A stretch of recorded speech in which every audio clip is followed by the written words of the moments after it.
Hello and welcome. Today we are going to build a farm style porch swing. It's gonna be a crib size porch swing, which means if you have crib size mattress at home, you can put it on so it's nice and comfy. If not, you can purchase one fairly inexpensive online. I want to mention two things for this build. Number one is you don't need a lot of experience. In fact, you don't need any experience. If you follow this video step by step, I'm pretty sure you get great results.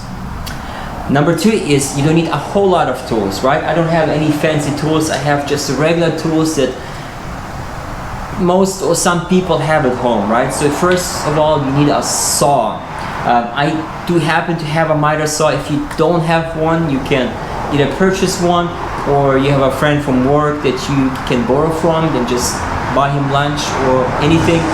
If not, then you can purchase one of these. It's a circular saw. They're fairly inexpensive. It's a little bit difficult to cut at first if you never used one, but it's possible. Secondly, you need a grinder. Yeah, you can sand everything by hand, but it's just gonna be very tedious. These grinders I purchased at Harbor Freight, they're fairly inexpensive. And make sure you buy 60, 120, and then 220 to 180 grit paper to make it nice and smooth. Third, you want to have a cordless drill.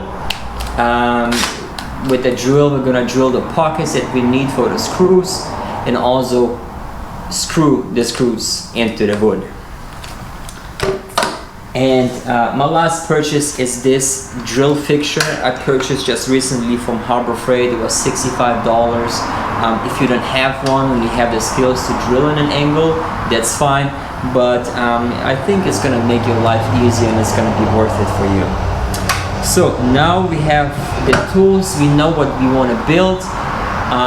We need wood, okay? So let's go to the store and purchase the wood that we need. And yeah, let's go from there. Here I am at Home Depot, but you can go to any store that have 2x4 and 2x6. Basically, this is all we need for this project, and we don't need any planer or any other fancy tools. All we have is 2x4, 2x6, and what you want to look for are 2x4 and 2x6 wood that are flat, not twisted. You can see at the edge and see if it's nice and straight. Sometimes I put the wood on the ground if the ground is flat to see if the wood is twisted or if not. Make also sure that they don't have too many knots. And since I have only a regular car, I asked the gentleman here at Home Depot to cut some of the wood for me so it will fit in my car. Wish I had a truck so it will fit in, but if you don't have one, you can ask the gentleman or lady that works at the Home Depot if they can cut it to length. And again, maybe if you don't have a saw, for a good tip, you can ask them to cut all the pieces to length for you. So here we can see the complete porch swing assembled. We have the blue is the base, the armrest and the frame, which is in red, and the back support in green. We're going to focus on each individual sub-assembly at this tutorial, and at the very end we screw the whole thing together.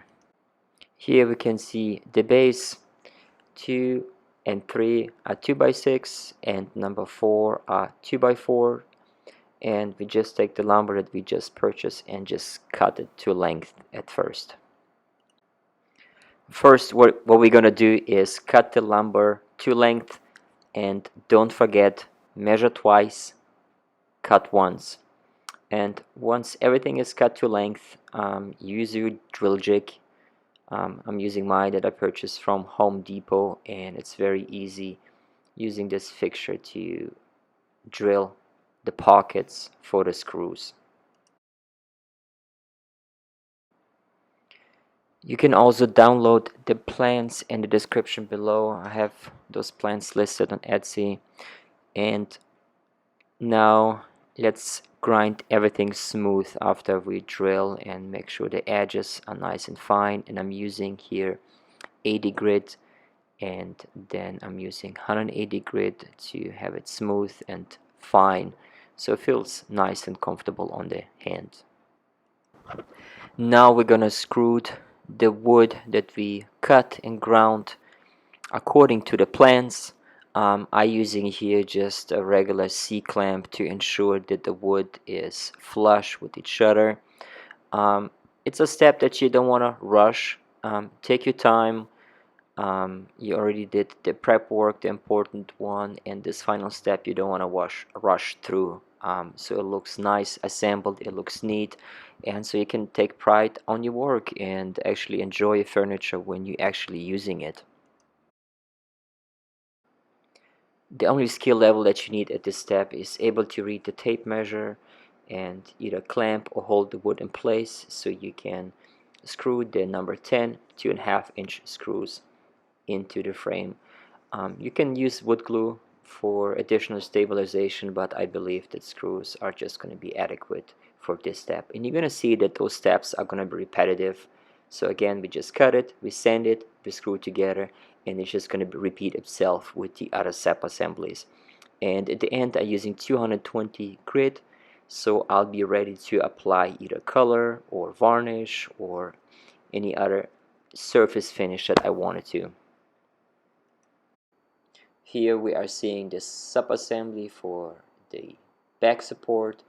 It's very similar like we did the first time, only just using 2x4s in this case. So the steps are getting repetitive. Again, we are just gonna cut the 2x4 to length using the miter saw. And again, just remind everybody, measure twice, cut once, so you can save on lumber so you don't make any mistakes, which is important because lumber is not as cheap.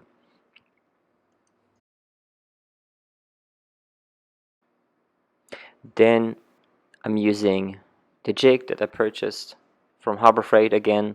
It's very handy and it's very quick and fast, and you get always the same position. So I just again recommend to purchase this jig, and I don't work for Harbor Freight. I just thinking it's a very neat tool. And again, I'm sanding it with 80 grit and using the 180 grit to have everything nice and smooth before I can screw all the components together for this particular sub-assembly.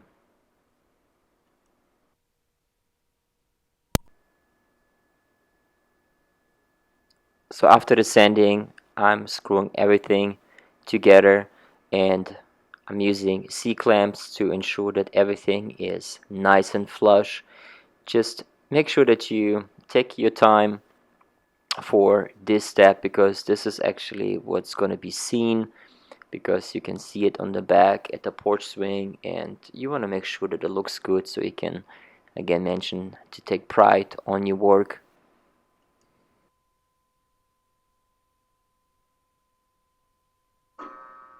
At this step, I'm using wood filler just to close the pocket holes at the back of the backrest. I'm just thinking it looks better, but it's very a personal choice. You can leave it on and paint it over, but in this case I just decided to close it and to sand it down so it looks nice and smooth so you don't see any pockets at the back assembly. So this is the third and the final step assembly. I'm not going to show you how I'm cutting the wood to length and sanding it because those steps are repetitive. Just take those measurements, cut the wood that you need, and drill the pockets in the correct spots so you can assemble this last and third sub assembly. Again, we skipped the cutting. I skipped also the drilling and the sanding, so you can see in this sequence how I assemble the armrest here right now. And I'm using those C-clamps that came very handy for me to keep the wood very flush. And I just want to also reiterate not to rush this process. Take your time, make sure it looks good, make sure it's flush, and if it doesn't, just correct it so it looks good, because you want to take pride on your furniture and also on your work. I want to also to mention that I'm not an expert, so I'm a beginner. and there's a lot of things that I don't know and I'm willing to learn. So if you see anything that I can be better and or improve, just let me know, because I'm not a woodworker by trade. And I also decided to apply whitewash as my finish, and I also decided to apply whitewash before I screw those assemblies together. At least have a one or two coats so it's already almost done and it's everywhere white where I want it to be white to be.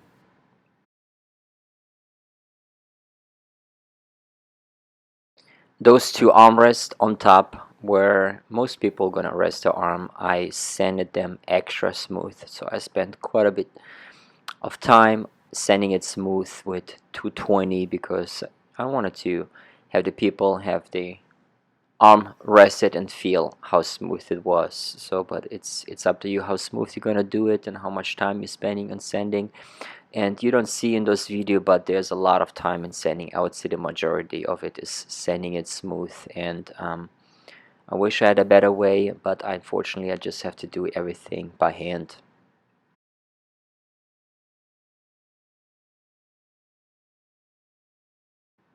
Here in this graphic we can see we're just going to take the armrest and bolt it to the back support. It's very easy step.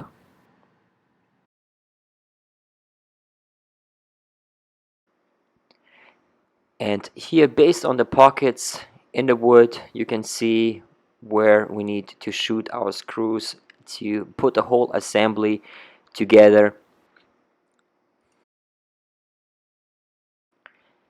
I'm just making sure that those measurements are parallel, so yeah, it will look nice and square like it's supposed to be. And now we're taking our last and final sub assembly and screw the whole swing together. So in this case we should be on our final steps.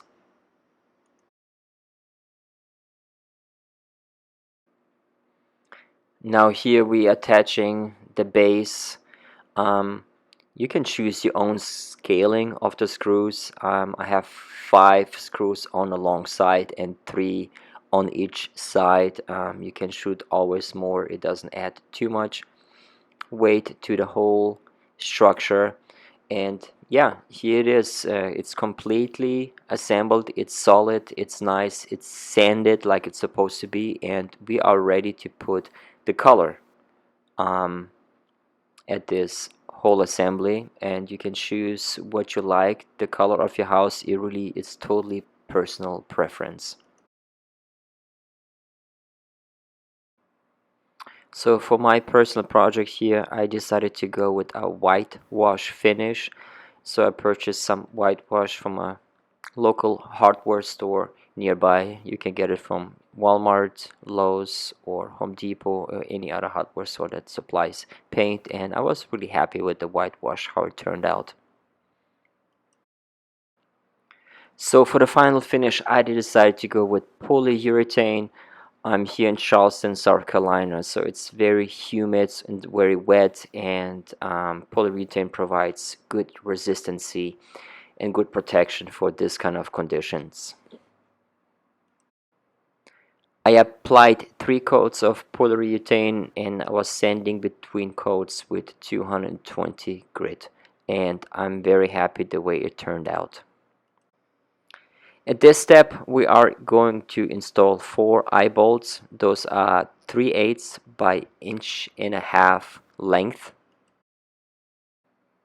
On those eye bolts, this is where we're gonna hang up the swing. Each of the eye bolts can hold 160 pounds times 4, that's 720. So basically you can put max weight of 720 pounds at this porch swing. Um, and I will list those particular parts in the description below, so you can look up the link. It's not an affiliated link, it's just for you to have an idea what equipment I use to hang up the porch swing. I also purchased 2 eye bolts for the top, and also the rope is going to be listed as well, that the one I will use is a 3/4 inch rope that I purchased from Amazon.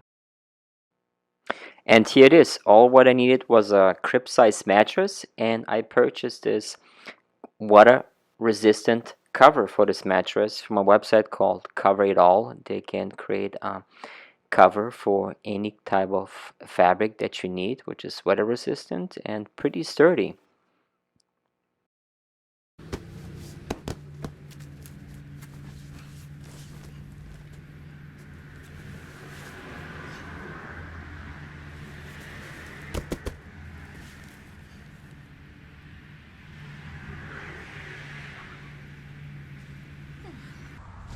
If you find this video helpful, I would appreciate if you like and subscribe my channel.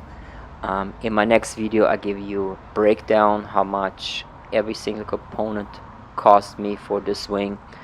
I also gonna list this swing on Facebook Marketplace, and I will give you information how much I actually was able to sell it for. And again, thank you so much for supporting, and I hope you can enjoy wood as much as I do. Appreciate it. Thank you.